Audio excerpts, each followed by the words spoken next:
예, 오늘 형제자매님들과 함께 나눌 말씀 룻기 3장입니다. 다 같이 3장 펴시고요. 오늘 3장의 소제목은 그 일을 끝마치기 전까지 그분은 안식하지 않으신다라는 제목으로 말씀을 나누도록 하겠습니다. 예, 먼저 1절 말씀 보시면요. 그때 룻의 시어머니 나오미가 그녀에게 이르되 내 딸아 내가 너를 위해 안식할 곳을 구하여 내가 잘되게 하여야 하지 아니하겠느냐. 예, 이제 그 보아스의 밭에서 어떠한 일이 있었는지를 알고 그 이후에 이제 이 나오미가 룻에게 어떠한 이제 명령을 또 이야기하게 되죠. 나오미는 이제 자기를 위해서가 아니라 사실 룻을 위해서 뭔가를 구하기 시작합니다. 자기 자신에게는 이제 소망이 없거든요. 자기는 연로하고 남편도 없고 자식도 없고 그렇게 사실 쓸쓸하게 죽음을 맞이할 수밖에 없는 그러한 이제 운명일 거예요. 하지만 자기에게 남겨진 이 룻은 아직까지도 뭔가 소망이 있습니다. 그래서 이제 룻을 위해서 어떠한 일을 구하기 시작한다는 거예요. 결국 룻에게는 상속 유업이 그 상속 유업의 소망이 있기 때문이죠. 그것을 이제 바라보기 시작한 겁니다. 그러니까 룻도 이제 이 시어머니 나오미도 뭔가 이제 하나님 안에서의 그런 뜻 가운데서 하나님을 바라보고 뭔가 소망을 갖고 일하기 시작했다는 것입니다. 자, 그러면서 이제 요청한 것은 2절에 너와 함께 하던 소녀들을 둔 보아스는 이제 우리의 친족이 아니냐. 보라, 그가 오늘 밤에 타작마당에서 보리를 까 부르리라. 예, 이것은 이제 아마도 그 첫 수확으로부터 시작해서 첫 수확에 이제 이미 보아스 밭에 가게 된 거고 쭉 이제 시간이 어떠한 경과한 상태일 텐데 이제 그 마지막 밀 수확에 마치는 어떠한 그때까지 온 거잖아요. 그래서 이제 제가 여러 시간이 지금 지난 상태라고 말씀을 드렸었던 것인데 자, 이제 타작을 하게 되는, 타작이라고 하는 건 이제 걷어들인 보리나 뭐 밀 이런 것들을 그냥 껍질에 있는 것들을 이제 이렇게 벗겨내는 그런 작업들이죠. 예. 그래서 이제 그런 것들을 이제 타작하는 것인데 이 타작 마당에서 이제 먼저 걷어들인 이 보리를 손질을 하는 거예요. 그러한 이제 시간이 온 겁니다. 그러니까 이 룻은 어떤 때를 분명히 기다렸던 것이죠. 특히 보아스가 어떻게 일하고 어떻게 행동하고 어떤 일정을 가지고 나오는지를 면밀하게 사실 살핀 겁니다. 분석한 거죠. 그래서 아무 때나 느닷없이 가갖고 일을 도모할 수는 없으니까 언제가 가장 적기겠느냐.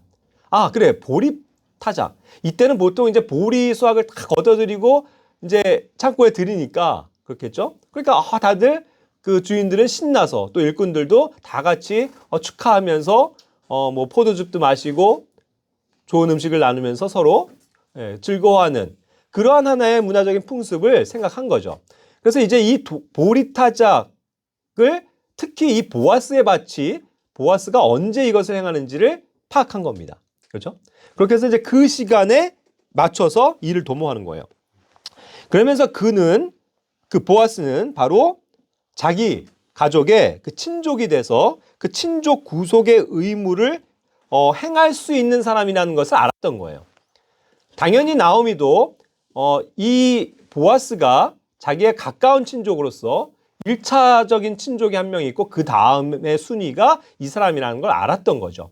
그런데 벌써부터 그것이 이제 우연이라고는 표현했지만 사실상 하나님께서 인도하신 것인데 보아스라는 사람을 만나게 하시고 보아스가 이미 룻과 나오미에게 그리고 이 엘리멜렉 가족에게 은혜를 베푸는 장면을 본 것이죠.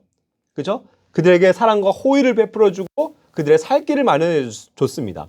그러니까 보아스는 이미 그 나오미 가족에게 은혜를 베풀 수 있다는 것 그리고 얼마든지 이 사람은 친족 구속의 의무를 행할 수 있는 사람이라는 확신을 얻었던 겁니다. 그렇죠? 그래서 이제 이 보아스의 일정에 맞추어서 일들을 도모하고 있다는 거예요. 자, 그렇게 해서 어떻게 됩니까? 3절에서 그런즉 너는 몸을 씻고 기름을 바르고 의복을 입고 타작마당으로 내려가되 그 사람이 먹고 마시기를 다할 때까지 그에게 내 자신을 알리지 말며 이와 같이 얘기합니다. 자, 보세요.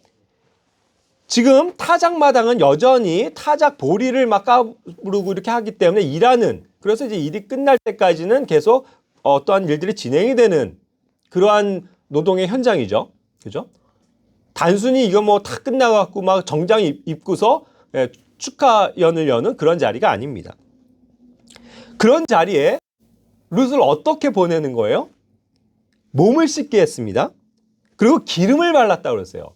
그리고 여인이 몸을 씻고 기름을 바르고 그리고 어떤 정장으로서의 의복을 입는다는 것은 어떠한 의미를 가져요? 말하자면 신부로서, 예? 완전히 이것이 이제 신부의 복장은 아니지만 어쨌든 거기에 준하는 굉장히 예를 갖추고 아름답게 자신을 정결하게 가꾼 상태로 나아가라는 거잖아요. 그죠? 그러니까 그것을 염두에 둔 겁니다. 결국 어떠한 거룩한 신부의 모습으로 가게끔 하는 거죠. 일꾼의 한 모습으로, 예? 그렇게 그냥 너덜너덜 거리는 바지에, 예? 그냥 뭐 노동하기에 좋은 헐렁한 옷을 입고 보낸 게 아닙니다. 완전히 몸을 씻고 정결하게 되고 또 기름이라는 어떠한 순수한, 예? 하나님께서 주신 그런 것들을 바르고 자신을 치장하고 아름다운 향기를 내뿜으면서 그렇게 가게 했다는 것이죠. 하지만 자신을 그 보아스에게 보이지는 말라고 한 거예요. 그렇죠? 예. 아직은 그것이 드러나지 않아야 되기 때문입니다. 신부가 감춰져 있어야 되기 때문이죠. 그러한 상태로 그를 이제 보내게 되는 거예요. 그러면서 이제 4절에서 또 요구한 것은 뭐냐면 그 보아스가 누울 때에 그가 눕는 곳을 알아두었다가 들어가서 그의 발을 드러내고 누우라. 내가 해야 할 일을 그가 내게 고하리라 하니 했습니다. 자, 이제 그렇게 해서 타작을 다 마치고 다들 기뻐하면서 보통은 이제 뭐 포도주도 마시고 하면서 많이들 기뻐하면서 뭐 그 시점에는 봄이기 때문에 날씨가 따뜻합니다. 그래서 아무 데나 이렇게 편안한 데에다가 이렇게 뭐 자리를 깔고 그냥 누워서 잠을 자도 될 만한 그런 이제 때였던 거겠죠. 그러니까 이제 그 보아스가 그렇게 해서 밤이 돼가지고 피곤해가지고 어딘가에 누웠을 때에 그 눕는 곳을 가만히 지켜보라는 거예요. 숨어서. 그래서 그가 있는 곳을 알아뒀다가 거기로 가서 그의 발을 드러내고 누우라 한 것이죠. 자, 여기에서도 우리가 한번 영적으로 적용해 보아야 될 필요가 있습니다. 보아스는 어떤 우리 주님의 예표죠. 주님이 계신 곳을 알아야 합니다. 주님이 누우시는 곳을 알아야 돼요. 그래서 어떠한 제자들이 당신을 따르겠습니다. 당신 어디에 계십니까? 어디에 묵으십니까? 이런 것들을 물어봤었죠. 그랬을 때 나는 뭐 여우도 굴이 있고 뭐 새도 보금자리가 있지만 나는 갈 데가 없어 하면서 그냥 또 다니시는 그분의 모습을 얘기하셨죠. 그러나 어딘가에 그가 가실 때마다 그가 어디에 계신지를 집요하게 쫓아가는 제자들이 있었던 거죠. 그리고 굉장히 중요한 사건, 예수님이 죽으셨을 때 그 몸을 장사 지내기 위해서 어딘가로 데리고 갔죠. 그렇죠? 그랬을 때 아리마대 사람 요셉, 그죠? 그리고 또 니고데모도 있었고 그 사람이 파놓은 그 무덤에 안치시키는 걸 본 여인들이 있죠. 그걸 쫓아갔죠. 그래서 예수님의 시신이 어디에 묻히는지를 봤다라는 거예요. 어디에 계신지를 아는 겁니다. 예수님의 몸이 어디에 누워 있는지를 본 거예요. 확인을 해야 합니다. 그렇죠? 그래야 아무리 뭐 생소한 곳일지라도 자기가 확실하게 가본 곳이기 때문에 거기를 갈 수 있는 것이죠. 이게 중요한 거예요. 우리는 항상 예수님께서 어디에 계신지 관심을 둬야 합니다. 예수님이 술집에 계실까요? 예수님이 매춘굴에 가 계시겠습니까? 예수님이 게임방에서 PC방에서 앉아 계실까요? 그렇지 않아요. 항상 예수님은 혼에 대한 관심을 가지고 복음을 전해야 할 중요한 곳에 자신을 찾는 사람들에게 가까이 하신 분이죠. 물론 뭐 그런 방금 제가 말씀드린 죄의 장소가 아주 대표적인 명사로서의 죄의 장소이긴 하겠지만 예수님이 거기에 그냥 아무 의미도 없이 앉아 계실 일은 없다는 거예요. 그들을 분명하게 죄를 책망하시고 죄를 지적하시고 구원에 이르기 위한 그러한 목적이라면 지나가시면서도 그런 사람들을 만나실 수 있겠지만 그분이 원래 있는 곳은 그런 곳이 아니라는 거죠. 그죠? 오히려 광야입니다. 그죠? 비가 오면 비를 맞으면서 처량하게 있는 그러한 쓸쓸한 광야예요. 그런 곳에서 주님은 항상 뭐 하고 계신 겁니까? 혼자 계실 땐 기도하고 계시고 하나님과 동행하면서 말씀을 묵상하시고 그죠? 그런 일들을 하셨던 거잖아요. 그러니까 거기에 온통 주님은 관심을 갖고 계세요. 그럼 우리도 어떻게 해야 될까요? 항상 그분이 가신 곳을 따라가서 그분이 계신 곳에 함께 누워 있어야 된다는 뜻입니다. 자, 지금 일이 이렇게 진행이 되는 거예요. 그렇게 해서 이제 그의 발을 드러내고 누우라고 했는데 이게 무슨 말입니까? 이것이 이제 uncover his feet. 그러니까 그의 발을 uncover. cover는 덮는 거고요. uncover 하면은 덮지 않는 것을 뜻합니다. 덮은 상태를 드러내는 것 또한 uncover가 되는 거죠. 그죠? 그렇게 하라는 거예요. 그렇게 해서 이제 덮지 말고 그것을 드러내라는 겁니다. 더군다나 발을 그렇게 하라고 했는데 이것은 극히 일부분이지만 모든 것을 대표해주는 부위입니다. 발이 드러났다라는 것도 맨발이 드러났다라는 것도 무엇을 의미하는 거냐면 내 온 몸이 드러났다라는 것과 같은 말이기 때문입니다. 그 신체가 벗은 거예요. 그 발이 드러냈다는 건 신체가 벗겨졌다라는 것을 의미하는 겁니다. 그러니까 그것이 발이 드러낸다는 것은 매우 부끄러운 일임을 성경은 많은 곳에서 이야기하고 있죠. 그 몸을 드러내는 것의 상징이기 때문입니다. 그러니까 누군가에게 그 몸, 또 그 일부를 드러낸다는 것은 매우 부끄러운 일입니다. 그러니까 그들은 항상 뭔가를 잘 때나 이럴 때도 덮고 있는 거죠. 그렇죠? 내 안에 그 몸을 그냥 다 벗고 자더라도 이불 같은 걸로 덮고 있다는 겁니다. 그런데 그거를 일부분을 쓱 들춰내서 발을 드러내게 했다는 것은 그의 몸이 드러났다는 것과 같은 말이기 때문에 이것은 매우 부끄러운 일에 해당이 되는 거죠. 그래서 이제 예를 들어서 레위기 18장 16절에서 8절에서 보면 어떠한 그 자기의 가족, 아버지, 뭐 어머니, 뭐 다 이제 계속 나오지만 그 벌거벗음을 드러내지 말라라고 할 때 벌거벗음, 예? nakedness라는 그 벌거벗음을 드러낸다라는 게 결국 uncover예요. 역시. 그러니까 그렇게 몸이 드러난 상태로 있는 것, 그것을 하면 안 된다라고 주님께서는 율법에서도 엄하게 명령하고 계시거든요. 그러니까 그런 점에서 죄를 지은 사람이 누굽니까? 그 전에 물론 악한 일을 하긴 했지만 함이었다고요. 노아의 아들 함. 그가 그래서 저주받은 겁니다. 그 아버지 노아의 몸을 더럽히고 그 몸이 벌거벗은 채로 그냥 있게 언커버한 상태로 놔둬버렸기 때문에 그의 죄는 굉장히 컸던 거죠. 그러나 나머지 두 아들은 그것을 듣고 그것을 보지 않은 채 뒤로 뒷걸음질 치면서 이불을 가지고 그를 덮었죠. 커버했죠. 커버해준다는 뜻입니다. 그러니까 이 우리가 부끄러움을 드러내느냐, 언커버, 아니면 그것을 덮어주느냐, 커버해주느냐. 이것은 굉장히 중요한 영적인 의미를 가지고 있는 겁니다. 죄된 몸을 의미하기 때문이죠. 그래서 그 모든 것이 드러나는 것을 하나님께서는 부끄러운 일이라고 여기시는 겁니다. 그래서 이것을 엄격하게 금하셨죠. 아버지건 어머니건 또한 뭐 그들의 자녀이건 가족이건. 그래서 레위기 18장 9절부터 19절 계속 이어지면 거기엔 수많은 사람들의 그러한 언커버하는 것을 금하시는 거거든요. 누이나 손녀나 외손녀나 뭐 이복 누이나 고모나 이모나 아버지의 형제의 아내나 결국 숙모, 며느리, 형제의 아내 또 어떤 여인과 있더라도 그 여인과 그녀의 딸을 한꺼번에 그녀의 손녀나 외손녀를 동시에 한 여인이 살아있을 동안에 그녀의 자매를 어떤 여인이 자기의 부정한 가운데 있는데 거기에서도 뭔가를 드러나게 했을 때 이런 것들이 다 죄가 되는 것이죠. 그러니까 이렇게 뭔가 발을 드러냈다라는 것은 그에게 부끄러움을 가져오는 일이 사실은 됩니다. 그래서 이것은 뭔가 엄격하게 사실 하나님께서 금하시는 건데 그럼에도 불구하고 발을 드러냈다라는 것은 이제 보아스에게 어떠한 일을 요청하기 위한 사인이었던 것이고 행위였던 것이죠.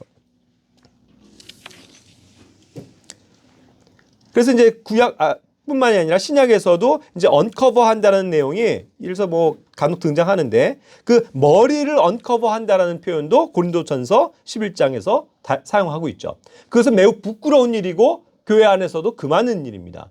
이래서 여자의 머리가 짧아가지고 예? 뭔가 그 머리를 드러내는 것이라고 표현되어졌을 때 그것을 하나님께서는 예, 질서가 없다고 말씀하시고 금하시는 부분이었거든요. 그러니까 거기에다가 자기가 머리가 짧으면 뭔가를 덮어야 된다라고 이야기를 하시는 겁니다. 그렇죠? 그리고 그것을 위해서 결국 우리는 여자들이 긴 머리를 하는 이유가 자기의 머리를 가리는 것으로 사용하고 있다는 것으로 분명히 이해할 수 있는 것이죠. 자, 그래서 이제 5절에 어떻게 됩니까? 그녀가 시어머니에게 이르되 어머니께서 말씀하시는 모든 것을 내가 행하리이다 하니라. 자, 여기에서 이제 모든 것을 순종하는 이 룻의 훌륭한 마음의 태도를 볼 수가 있습니다. 여기서도요, 이 순종의 자세에 있어서 제가 이 영어 성경의 그러한 놀라운 확장성에 대해서 말씀드렸습니다. 그것을 이제 우리가 한글로 번역했을 때 또 제한적으로 되다 보면 All that thou sayest unto me I will do 라고 한 것이 결국 이것을 어머니라고 하니까 우리가 하나의 명언같이 다 마음에 새길 때 어머니라고 하면 우리가 적용하기가 어려워진다는 거죠.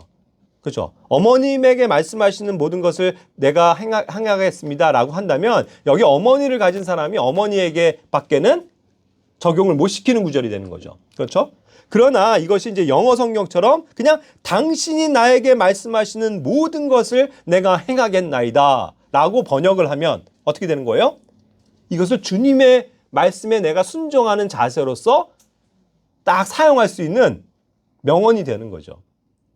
그렇죠? 가끔 뭐 우리는 그렇지 않습니까? 어떤 성경에 나와 있는 중요한 구절들을 다 적어놓고 마음에 새기거나 현판에 붙이거나 뭐 액자도 만들고 뭐 문구를 많이 만들죠.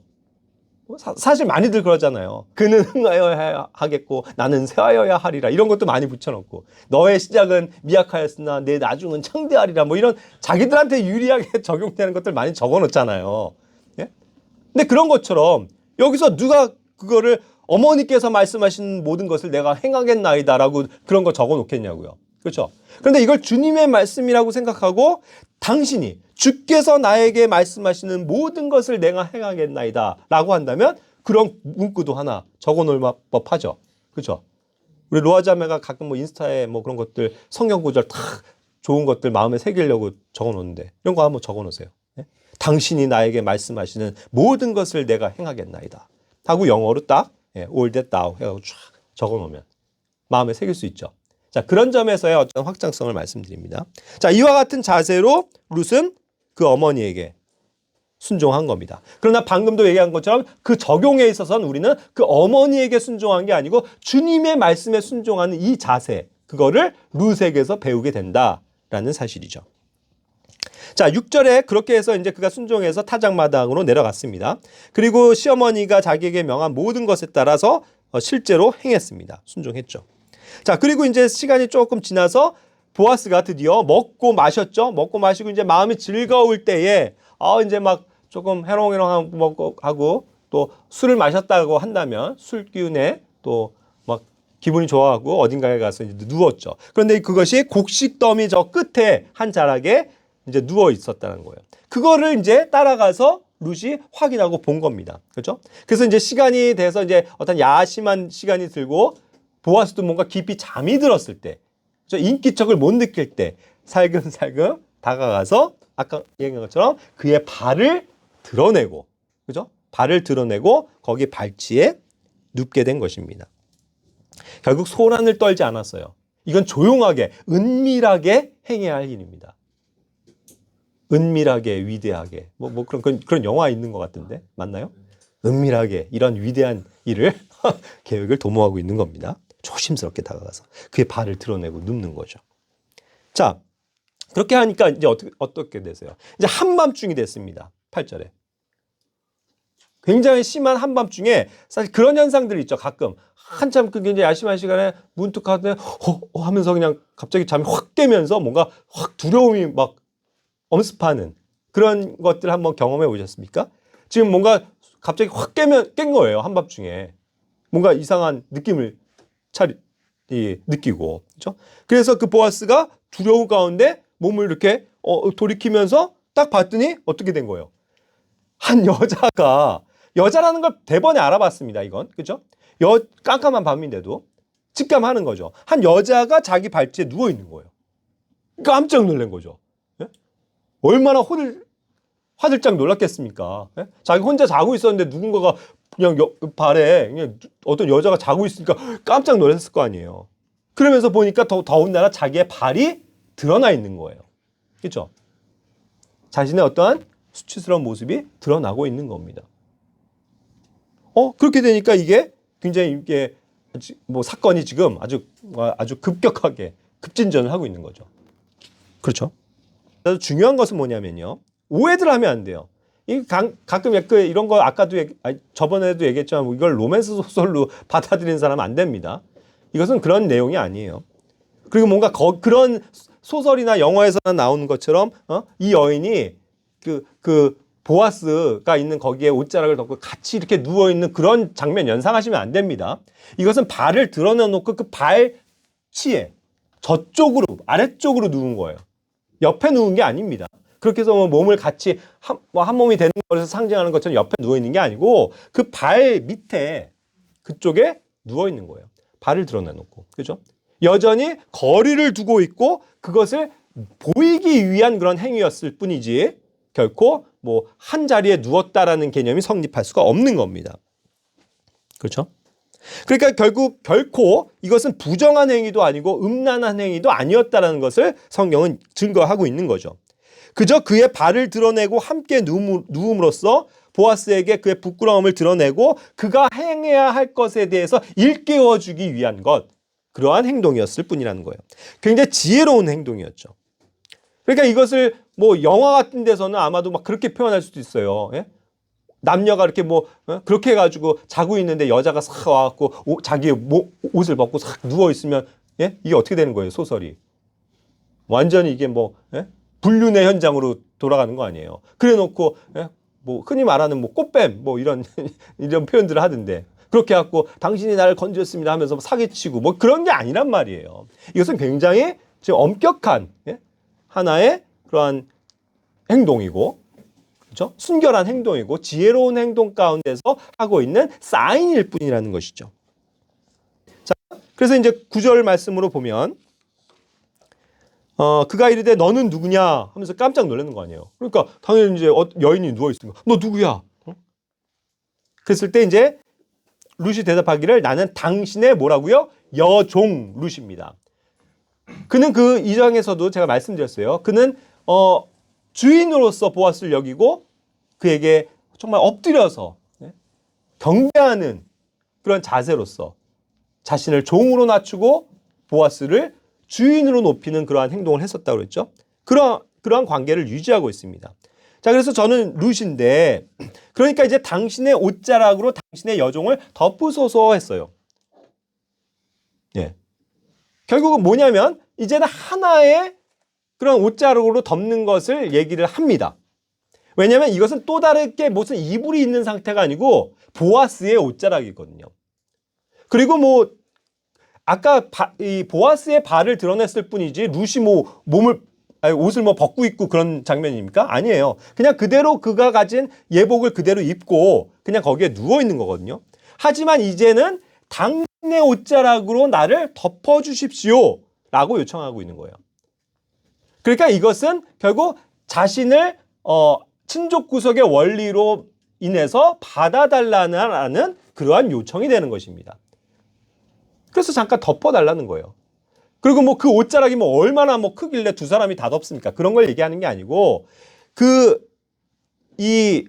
여기에서 얘기하는 그 옷은 굉장히 이렇게 길게 이렇게 되어져 있는 스커트 형태거든요. 그래서 그것을 얼마든지 이렇게 덮을 수도 있는 그런 건데 그것을 조금 이렇게 밑으로 이렇게 해갖고 또 역시 자신도 자신의 발을 다시 드러냈던 거를 덮어야 되겠죠. 그리고 덮으면서 또 그 남은 옷자락으로 일부분을 룻에게 덮어주는 행위로서 자신이 그 하나의 이 옷자락 안에서 그를 받아주는 것에 대한 행위를 지금 요청하고 있다는 겁니다. 그런 것이지 뭐 결코 이것이 뭐 음란하거나 부정한 그런 행동이 아니라는 것을 말씀드려요. 자, 그러면서 왜 그렇게 해달라고 하는 겁니까? 분명한 이것이 이유와 목적이 있다는 거죠. 그렇죠? 뭐예요?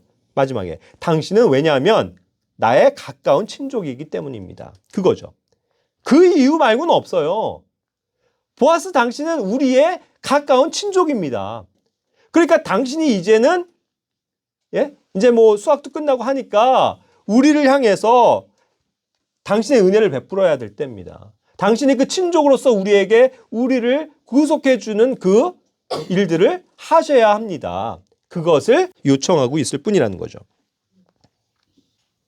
자, 그래서 이제 말이 나온 김에 아까도 얘기한 그 스커트를 보면 이제 스커트라는 것은 그러니까 예전에 남, 여건 다 동일하게 할 수 있는 그런 옷이었어요. 옷의 형태입니다. 길게 이렇게 그냥 입는 옷이죠. 지금은 스커트라고 하면 이제 여자의 뭐죠? 스커트 하면 치마 보통 얘기하죠. 뭐 그렇게 어휘가 변성을 했습니다만 결국 이것은 남자들도 이미 걸치고 있는 그런 종류의 위에서부터 아래까지도 다 덮을 수 있는 그런 겉옷에 해당됐다는 거죠. 그런 것들을 이제 신명기 22장 30절, 그다음에 예레미야 13장 26절에서도 표현할 수 있죠.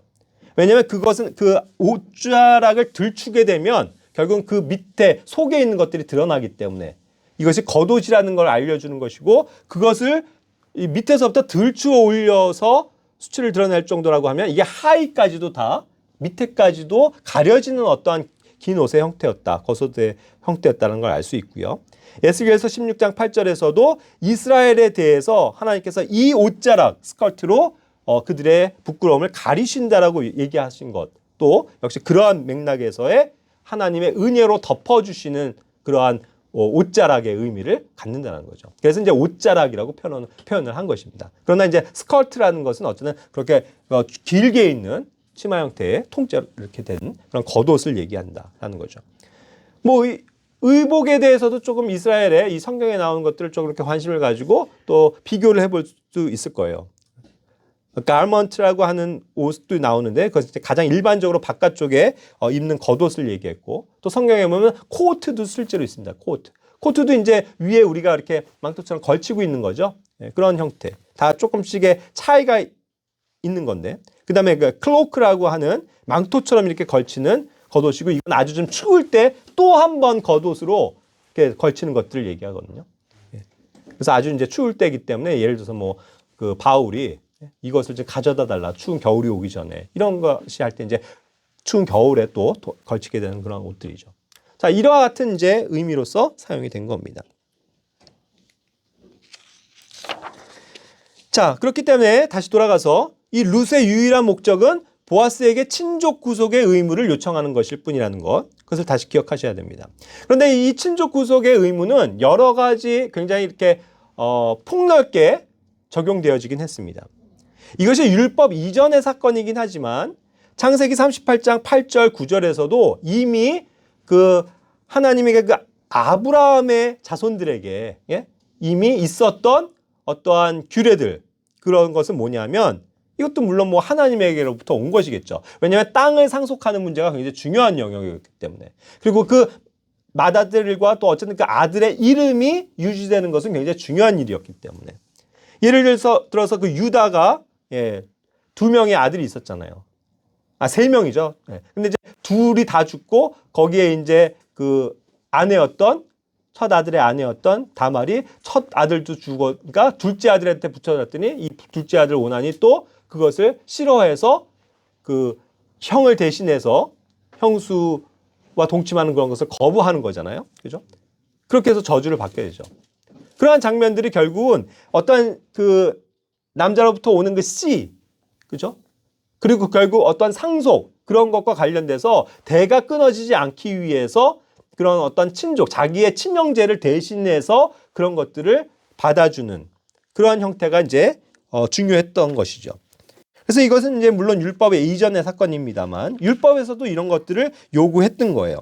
신명기 25장 말씀에 보면 이제 그런 것이 형제가 있는데 그 형제가 죽었단 말이죠. 그랬을 때 그 다른 형제가 그 형제를 위해서 말하자면 뭐 형을 위해서 그 형수를 받아줌으로써 거기에서 이제 자식을 낳아서 맏아들이 거기에서 나왔을 때 그 맏아들은 자기의 아들이 되는 게 아니고 그 죽은 형제의 이름으로 그것을 계승해서 땅과 모든 것들을 또 상속받을 수 있어서 계속 그것이 유지될수록 해줄 수 있는 그러한 친족을 구속하는 원리가 되는 것이었죠.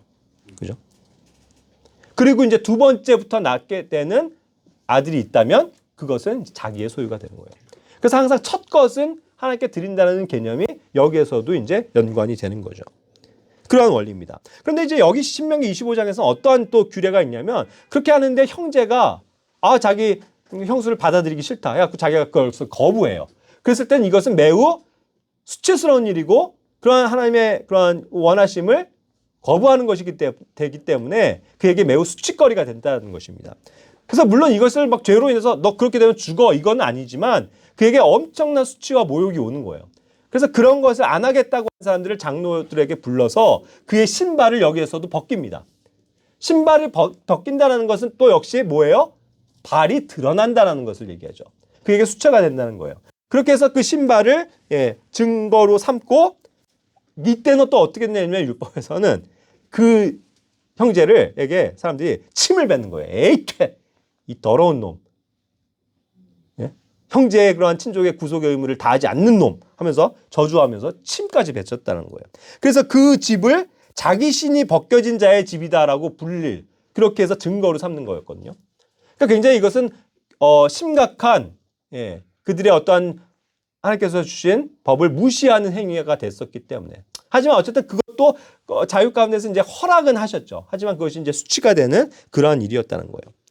자, 이러한 것이 이제 1차적으로 자기 형제에게 속한 것들을 다른 계속 그 이름과 땅과 씨를 물려주기 위해서 구속하는 원리였다는 거죠. 그것을 이제 무른다라는 표현을 썼던 거예요. 무른다. 자, 그런데 이제 무른다라는 표현을 성경에서 이제 많이 우리 훈정역성에서 쓰는데 그게 사실 뭐냐면 영어 성경으로 쉬워요. 리딤이에요. 리딤. 리딤은 구속한다는 거예요. redemption. 그죠? 구속. 그거거든요. 그래서 항상 그래서 영어 성경을 하나를 딱 우리가 공부를 하면은 그 전체적인 맥락을 다 이해할 수 있게 되는 거죠. 무른다라고 하면 여기 우리 잘 아세요? 야, 내가 이거 준 거 물러. 뭐 이런 개념은 쓰지만 사실 무른다는 게 성경적인 의미에서 잘 받아들이지 않아요. 그렇죠? 이해가 안 간다고요. 근데 이게 redeem은요. 구속한다는 것. 구속은 뭔지 아시죠? 배웠죠? 분명히. 그렇죠? 값을 치르고, 그죠? 돈을 줘서 값을 치르고 그걸 되찾아오는 거예요. 그게 구속이죠. 예? 그 원리를 얘기하는 거예요. 뭔가 자기의 값을 치러서 어떠한 것을 희생을 드려서 찾아와야 되는 것을 얘기하는 겁니다. 자기 형제에게 대해서 또 이와 같은 구속의 행위를 해야 된다는 것을 얘기하는 거죠. 그래서 이제 우리가 이것을 친족 구속이다라고 보통 말들을 쓰는 거예요. redeem이기 때문에. 무른다라는 표현보다도. 그래서 예를 들어서 레위기 25장 25절부터 쭉 보면은 자, 이것은 이제 아까 그 씨에 관한 것과는 또 다르게 어떤 소유에 대한 문제예요. 자, 어떤 소유가 있는데 그것을 가난하게 돼서 그 소유를 다 팔아버리는 거예요. 다른 사람한테. 그런데 놀랍게도 이 유대인들, 이스라엘에게는 땅은 영원한 상속 유업의 하나의 굉장히 중요한 매개입니다. 하나님께서는 그들에게 땅을 상속으로 주셨기 때문이죠. 그래서 그 땅을 한번 소유받은 것은 영원한 겁니다, 사실. 그렇기 때문에 이것을 내가 막 다른 사람에게 팔아버리고 이방인에게 팔아버리고 그것은 있을 수가 없는 일이에요. 그래서 자기가 가난하게 됐다고 해서도 그것을 팔았다는 의미는 내가 이것을 이 사람에게 주고 내가 거기서 대가를 받고 빌려주는 행위가 되는 거예요. 그렇기 때문에 그 1장에서 엘리멜렉이 자신의 그 재산을 다 처분해서 모압 땅으로 가잖아요. 그 의미가 뭐냐면 자기가 소유로 하고 있는 이 땅들을 그도 지역 유지였는데 다른 사람에게 팔았다라는 것을 얘기하는 거예요. 그렇게 해서 거기서 돈을 마련해서 모압 땅으로 간 겁니다. 그럼 이제 임시적으로 소유가 바뀐 거죠. 그 판 사람에게. 그죠? 그에게 권한이 있습니다. 그래서 그가 이제 농사를 져서 모든 소득은 그것을 사들인 사람이 이제 갖게 되는 거죠. 채권과 채무가 여기서 형성이 되는 겁니다. 그런데 그것을 다시 되찾아와야 된다는 뜻이에요. 반드시 redeem이라는 건. 원래 하나님께서 그것을 그들에게 주셨기 때문에 그 지계표와 그 이름을 바꿀 수가 없는 겁니다. 자기 자손, 자기 씨에게 계속 물려줘야 되는 것들이기 때문에. 그러니까 이것은 일종으로 빌려주는 거거든요. 그런데 그것을 자기가 되찾아올, 구속해올 수 있는 능력이 없어요. 그럴 때 그를 대신해서 다른 형제가 그것을 대신해서 구속해 준다는 뜻이에요. 대신 갚아준다는 거죠. 그래서 그 땅을 되돌린다. 결국 구원의 원리예요. 예? 그렇죠? 예수 그리스도께서 우리가 능력이 없으니까 예수님이 대신해서 구속해 주신다는 원리가 여기에 있는 겁니다. 그렇게 해서 상속 유업을 되찾게 하신다는 그 개념을 갖는 거거든요. 그렇죠? 그러한 의미를 담고 있어요. 그래서 이제 레위기 25장이 이제 그것을 얘기하고 있는 거죠. 자, 그런데 이제 그 후반에 보시면, 자, 그런데 이제 자기 형제에게도 그럴 만한 능력이 없어요. 1차 형제, 2차 형제까지 가겠지만. 자, 그러면 어떻게 되냐면 꼼짝없이 자기가 일단은 팔았기 때문에 그거를 더 이상 소유권을 주장을 못하고 있죠. 그러나 그것을 영원히 돌려받지 못하게 하시는 하나님이 아니에요. 이 채권자에겐 어떠한 의무를 주십니까? 율법에서 너 그래 그럼 네가 정당하게 샀으니까 네가 써. 하지만 이 가난한 사람이 이것을 되돌릴 수 있는 능력이 없는 이상 희년이 되면 50년째가 되면 돌려줘. 그렇게 해서 그 땅이 돌아오게 하는 거예요. 그게 희년이에요. 그러니까 50년을 기다려야 된다고요. 아까도 얘기한 것처럼 엘리멜렉은 그것을 누군가에게 줬고 모압 갔다 오더라도 뭐 10수년밖에 안 됐다고요. 그러니까 나오미는 이제 앞으로 남은 40년을 못 기다려요. 그냥 죽는 거예요. 그렇죠? 룻에게 그것을 물려주기에도 쉽지가 않은 일이라고요. 그러니까 그들에겐 상속 유업이 없는 상태예요. 그러니까 이것을 드디어 구속해 와야죠. 누군가의 힘으로 구속해 와야 된다는 뜻입니다. 이해가 되세요? 그게 물은다라고 표현한 친족 구속의 원리예요. 이거를 실행해 주십시오라고 지금 룻이 보아스에게 요청하고 있는 장면이라는 거죠. 이해하십니까? 그러니까 그 땅을 찾아와야 된다. 그거예요.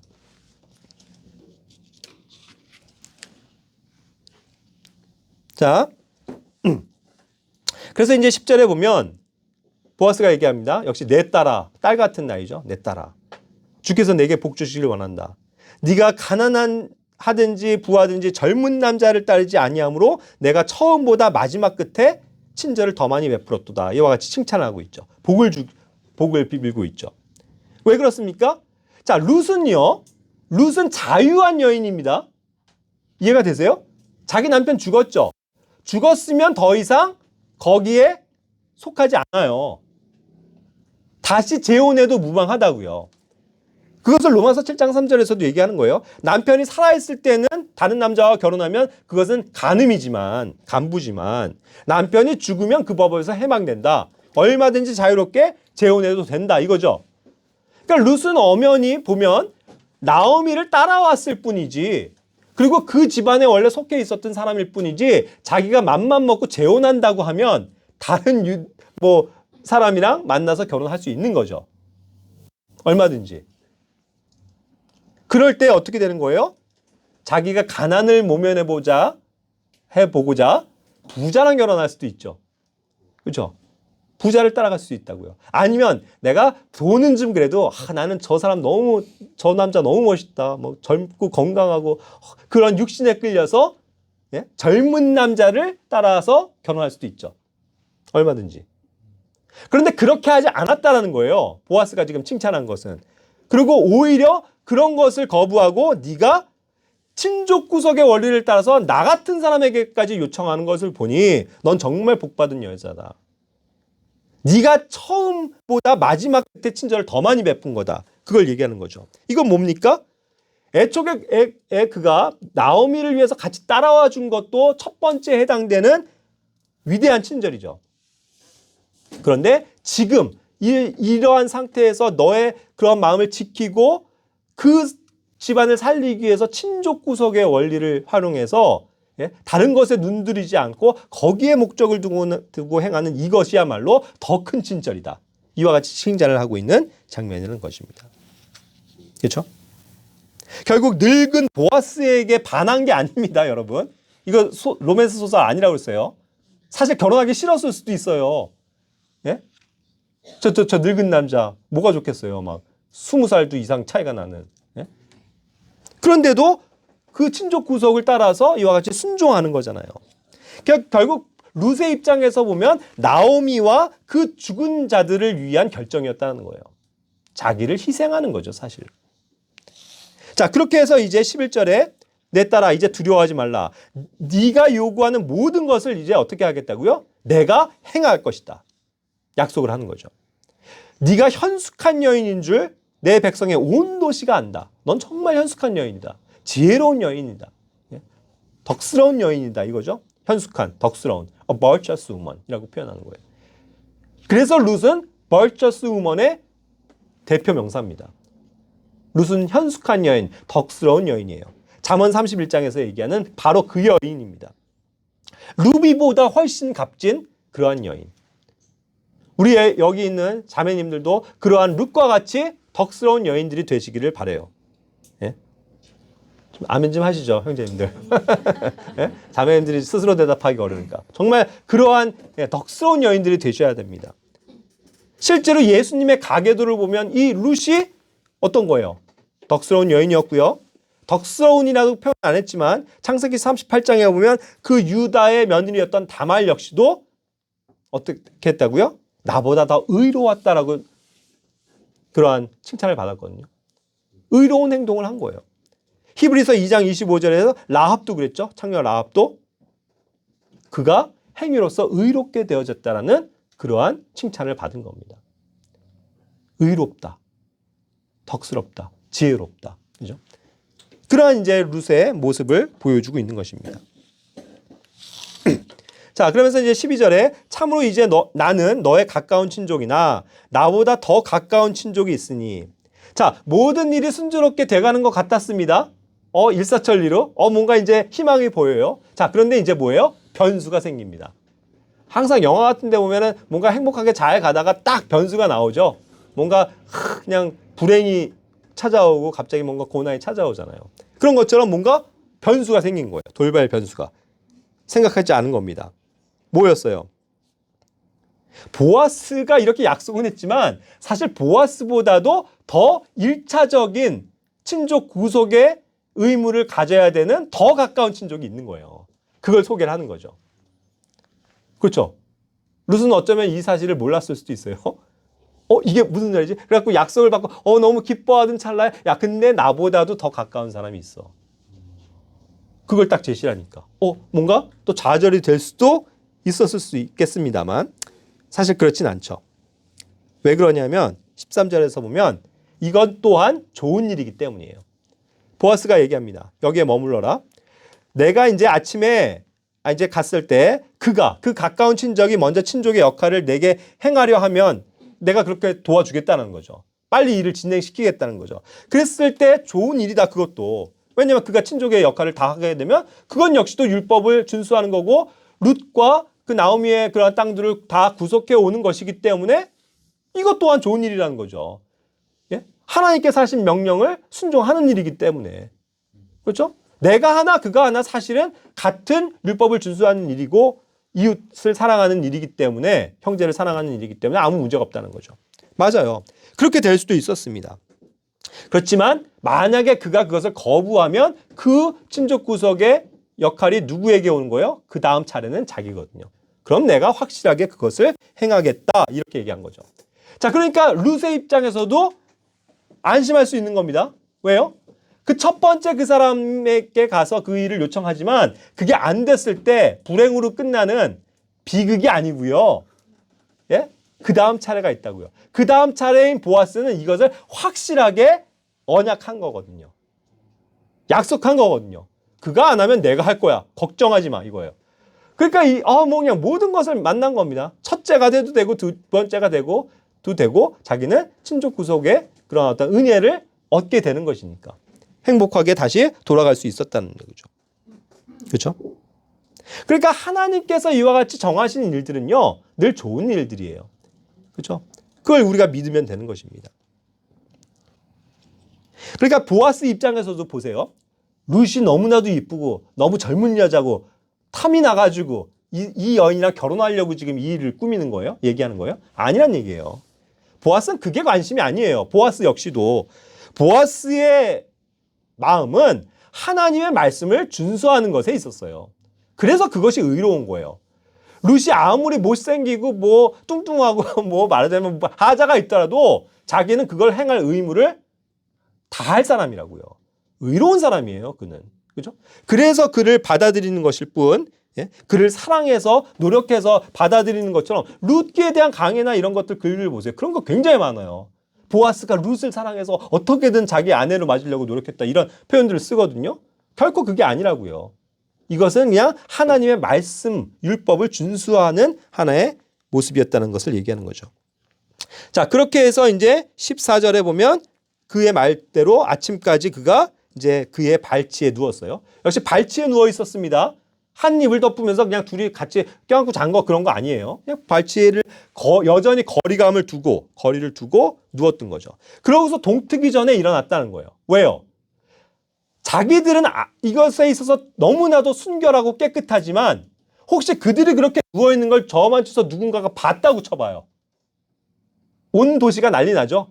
야, 벌써 그냥 소문 다 퍼집니다. 불륜이 저지러진 것처럼 막 보아스가 해선 안 된 일을 했다라는 등 룻이 음행을 했다는 등 별 소문이 다 퍼져나갈 거라고요. 그러니까 그런 일이 발생하기 전에 동이 트기 전에 빨리 일어나서 가게끔 한 거죠. 사람들이 알아보기 전에. 그러한 어떠한 보아스는 지혜를 발휘했습니다. 그죠? 물론 그 한밤중에 돌려보낼 수도 있었겠지만 위험하잖아요. 그러니까 안전하게 자기 밑에 있다가 사람들이 알아보기 전에만 안심하고 쉬었다가 가도록 한 거죠. 자, 그러면서 이제 15절에서도 그를 가게 할 때 그 여인을 덮고 있는 너울, 이게 베일이거든요. 베일은 항상 이렇게 그 얼굴을 이렇게 가리고 머리부터 그런 이제 하나의 수건 같은 겁니다. 베일이라고 하죠. 그것을 이제 그 당시에 이스라엘도 풍습도 그렇고 많은 또 아랍권에서도 여전히 있잖아요. 그런 것들을 쓰고 다녔거든요. 근데 이게 되게 유용합니다. 이렇게 물건을 담을 수도 있고 하니까. 그거 좀 펼쳐봐. 펼친 거죠. 그랬을 때 이제 보리를 그냥 6대나 이렇게 막 풍족하게 준 거예요. 굉장히 많은 양이죠. 꽉 찬 상태를 얘기합니다. 그가 그냥 지고 갈 수 있는 최대치를 줘서 보낸 거예요. 왜 그랬을까요? 그것이 과연 당연히 시어머니 나오미에게 보내는 사인이기 때문에 그래요. 걱정하지 마시오. 내가 구속하겠습니다. 내가 약속합니다. 이거를 룻에게 나오미에게도 확인시켜 주기 위해서 룻에게 이걸 가져가 지참시켰다는 거죠. 일종의 지참금처럼. 그죠? 그래서 이제 룻이 이제 왔더니 시어머니가 보고 얘기하는 거죠. 야, 내 딸아, 너는 누구냐? 자, 그런데 내 딸아, 누구냐? 넌 누구냐? 몰라본 거예요? 치매예요? 그거 아니죠. 그런데 이 표현은 항상 알지만 너는 누구냐? 이 표현은 간혹 이제 그 성경에서 등장을 하지만 알지만 뭔가를 확인하기 위해서 너 뭐냐? 너 무슨 일 하고 왔냐? 이런 것들을 확인할 때에 또 쓰는 표현이기도 합니다. 그와 같이 이제 확인하는 장면인 거죠. 그랬을 때 이제 결국 이 보아스가 나에게 6 보리를 주면서 이와 같이 얘기했습니다 하고 이제 이야기를 하는 거죠. 그랬을 때 이제 그 얘기를 듣고 나오미가 뭐라 그러는 거예요? 내 딸아, 이 일이 어떻게 될지 내가 알 때까지 뭐 하라고요? 가만히 앉아 있으라. 가만히 앉아 있으라. 그 사람이, 이 말 중요합니다. 그 사람이 이날 그 일을 끝마치기 전에는 안식하지 아니하리라. 됐어. 룻아, 수고했다. 이제 우리 가만히 이제 앉아서 쉬자. 이젠 우리가 일할 차례가 아니고 보아스가 일할 차례야. 보아스는 이제 쉬지 않을 거야. 우리를 위해서 일할 거야. 그는 신실한 사람이고 의로운 사람이기 때문에 우리를 구속해 줄 거야. 확실해. 그러니까 이제 우리는 평안히 앉아서 기다리자 이거죠. sit still. 가만히 앉아 있어라. 가만히 앉아 있으면 돼요. 우리는 때로 이와 같은 사인을 받을 때가 있습니다. 여러분. 너무 내가 뭔가를 하려고 몸부림치지 마세요. 가만히 앉아 계세요. 가만히. 이렇게 그냥 가만히 편하시죠? 지금 앉아 계시는 거. 힘드세요? 저는 서 있으니까 힘들어요. 하지만 가만히 앉아 있는 거 쉽죠? 그렇다고 졸지 마시고 가만히 편안히 앉아서 들으시면 돼요. 가만히 앉아서 하나님이 하실 일을 그냥 놀랍네 하고 보면 된다고요. 그러한 믿음이 우리에게 요구되어져야 되는 거예요. 사람들은요 의외로 가만히 앉아있지를 못해요. 그렇죠? 그냥 들썩들썩 자기가 뭔가를 해야 적성이 풀리고 하나님 신뢰하지 못하고 내가 뭐라도 해야 되는 거 아니야? 이러면서 자리를 뜬다고요. 그게 아니에요. 가만히 앉아있으라는 거예요. Sit still. 그렇죠? 왜냐하면 그분이 일하기 때문이죠. 그분이 이 일을 마치기 전까지는 그분은 쉬지 않으세요. 그죠? 그러니까 이러한 sit still도 있지만 stand still, 가만히 서서 하나님의 구원을 보라 하고 출애굽기 14장 13절에서도 모세가 이스라엘 백성에게 말했고요. 역대하 20장 17절에서도 가만히 서서 주의 구원을 보라 이러거든요. 가만히 서서 가만히 있으면 되는 거예요. 우리가 가만히 있으면 되는데 괜히 그냥 우리가 생각들을 굴려요. 이거 이렇게 해야 되지 않을까? 저렇게 해야 되지 않을까? 가만히 앉아있으라는 거는 뭐냐면요. 우리의 생각도 하지 말라는 거예요. 여러분. 그냥 하나님 믿습니다 하고 그냥 가만히 앉아 계시라고요. 편안하게 계시라고요. 가만히 있겠다고 해놓고 자기가 자꾸 머리를 굴리고 이궁리 저궁리 할 필요가 없는 거예요. 왜요? 그분이 일하시니까. 그걸 말씀해 주신다는 겁니다. 그러니까 결국 보아스는 이제 더 이상 쉬지 않는 거예요. 자, 룻을 만난 그 한밤중부터 너 여기 지금 누워있다가 가 했지만 보아스가 그래놓고 쿨쿨 잤을까요? 잠 안 잤어요. 틀림없이 안 잤어요. 그는 눈을 감고 묵상하면서 궁리했을 겁니다. 그리고 하나님께 기도했을 거예요. 이 일이 어떻게 된 겁니까? 하나님께서 선하신 길을 인도해 주십시오. 저에게 이것을 믿음을 따라서 할 수 있도록 도와주십시오. 하고서 자신이 어떻게 행해야 될 것에 대한 계획을 지금 하고 있는 장면이죠. 보아스는 쉬지 않는 거예요. 그때부터 자지 않는 거예요. 그러고서 동이 트기 무섭게 사람들 소집하는 거죠. 장로들 소집하고 빨리 가갖고 그 가까운 친족 지나가는 사람 딱 이제 붙잡고 일을 진행하는 거라는 거예요. 그러니까 이 말은 뭡니까? 우리에게는 하나님께서 요구하시는 건 가만히 앉아 있으라는 거예요. 이게 은혜예요, 여러분. 우리가 할 필요 있는 겁니까? 아니에요. 이렇게 그냥 편하게들 앉아서 쉬세요. 교회 안에서 자유를 누리시고 행복을 누리시고 안식을 얻으시라고요. 일요일에 우리가 주님을 만나기 위해서 왔을 땐 그런 겁니다. 예? 힘들게 생각하실 필요 없어요.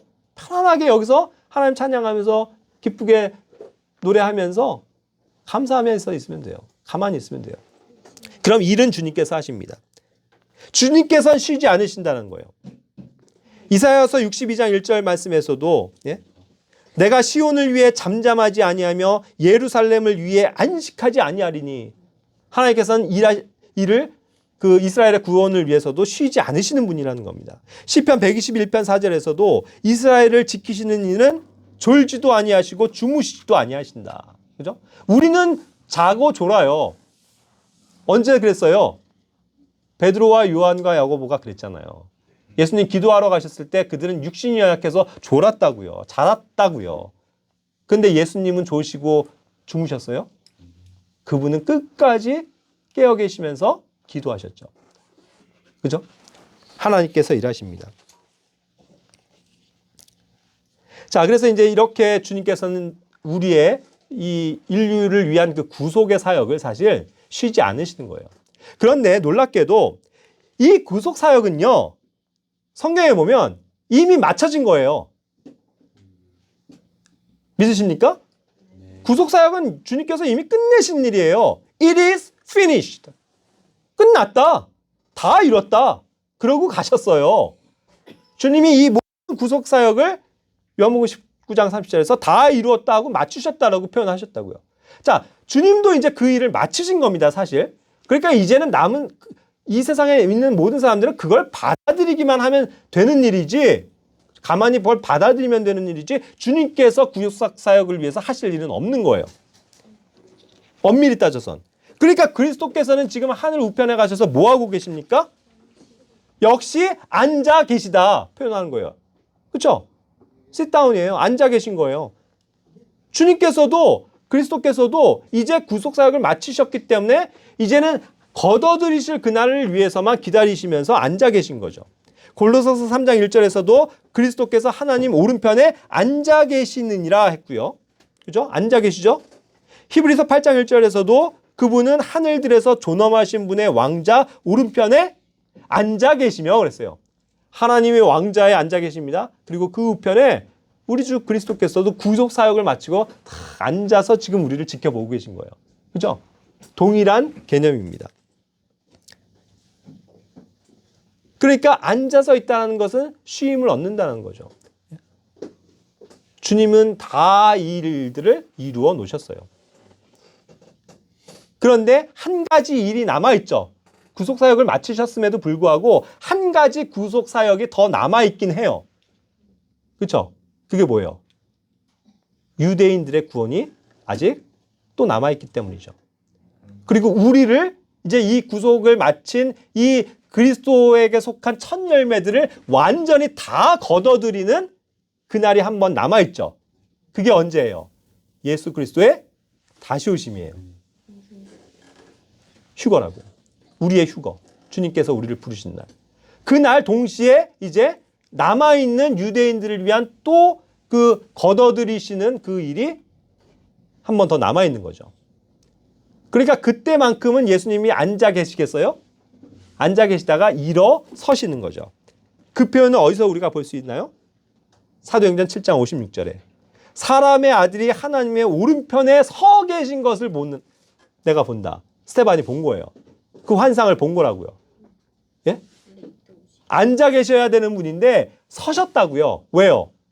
섰다는 건 이제 데리러 오시려고 준비를 하신 거죠. 그래서 이때 이 마지막 이 예루살렘에서 엄청난 복음의 역사가 있으면서 성령님의 역사가 있으면서 그 유대인들이 그것을 다 받아들이면 사실은 끝나는 문제였어요. 그렇죠? 그럼 주님께서 바로 오셔서 주님의 왕국을 이루셔도 돼요. 그래서 잠깐 일어서셨다고요. 그런데 어땠어요? 유대인들이 여전히 거부하고 스테반을 쳐 죽였죠. 끝까지 거부했죠. 그러니까 예수님은 어떻게 하시는 거예요? 아, 참 한숨 쉬면서 다시 앉아 계신 거죠. 앉으신 거죠. 그러니까 지금은 앉아 계세요. 그런데 이제 우리를 부르실 때는 주님이 출동하셔야 되잖아요. 이제 나타나셔 주셔야 되잖아요. 그죠? 우리를 불러. 그때 일어나시겠죠. 그래서 우리의 이름을 부르시겠죠. 그래서 우리는 영광스러운 주님의 그 호령 소리를 들으면서 한순간에 하늘로 올라가겠죠. 그죠? 그리고 이제 그 남아있는 유대인들을 위해서 다시 남겨진 구속사역을 이루시겠죠. 그죠? 그 기간이 이제 남겨져 있는 거예요. 자, 이와 같이 우리가 오늘 룻기 3장을 통해서 많은 것들을 봅니다만 중요한 것은 우리는 적용하기를 그냥 앉아있으면 된다. 은혜 안에 앉아서 누리면 된다. 그죠? 아무것도 할 게 없다. 그게 은혜다. 그런데 그것을 위해서 하나님은 여전히 일하고 계시다. 앉아 계신 상태로 이미 일하고 계신 거죠. 그죠? 왜? 사실상의 구속사역은 끝난 거기 때문에. 하나님의 뜻대로 이제 지켜보고 계신다는 거죠. 하지만 이제 우리가 그 주님의 그 정해진 때가 되면 어떤 거예요? 우리의 신랑 되시는 주님을 만나러 하늘로 올라가는 거예요. 그것을 여기에서도 예표해 주고 있는 것입니다. 마음 가운데 새기시길 바라고요. 기도하고 마치겠습니다.